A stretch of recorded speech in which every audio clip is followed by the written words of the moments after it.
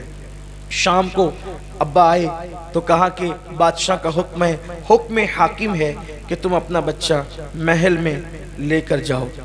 انہوں نے کہا بہت اچھا، گھر لایا، بیوی سے مشورہ کیا، کیا ہوگا، کیسے ہوگا؟ ایسا لگتا ہے اب پوشیدہ راز سب اوپن ہو جائیں گے، کیسے ہو سکتا ہے، کیا ہوگا؟ بہرحال شہزادی نے کہا کوئی فکر نہ کریں، ٹھیک ہے۔ اور وہ بچہ یوں ہی کوئی پہلے کم خوبصورت نہیں تھا، محل میں بھیجنے کے لیے شہزادی تھی، اس بچے کو شہزادوں کی طرح سجایا، باپ کے ساتھ انگلی پکڑائی، روانہ کیا۔ جیسے ہی محل میں پہنچا یہ بچہ، خوبصورت سے بچے کو بادشاہ نے اپنی گود میں اٹھایا۔ مزدور بھی بھیس بدل چکا تھا، مجھے پہچانا نہ جا سکے کہ چند سالوں پہلے رشتہ مانگنے آیا تھا اور شہزادی انتقال کر گئی تھی، پتہ نہیں کیا ہوگا، بھیس بدل لیا۔ جیسے ہی بادشاہ نے دیکھا اس بچے کو قابو نہ پا سکا، اٹھایا گود میں اور سیدھا زنانہ خانے میں بادشاہ گھس گیا۔ بادشاہ اس طرح نہیں جایا کرتے تھے زنانہ خانے میں، لیکن جیسی ملکہ کی نظر بادشاہ کے گود کے بچے پڑی، یہ مانوس جانا پہچانا چہرہ، غور کیا، کہا بادشاہ جانتے ہیں مرحوم شہزادی کا بچپن ایسا ہی تھا نا، اس کی ناک دیکھو یہ مرحوم شہزادی کی طرح ہے، اس کے ہونٹ دیکھو مرحوم شہزادی، اس کی آنکھیں مرحوم شہزادی کی، ارے یہ تو مرحوم شہزادی کے ہو بہو دکھتا ہے۔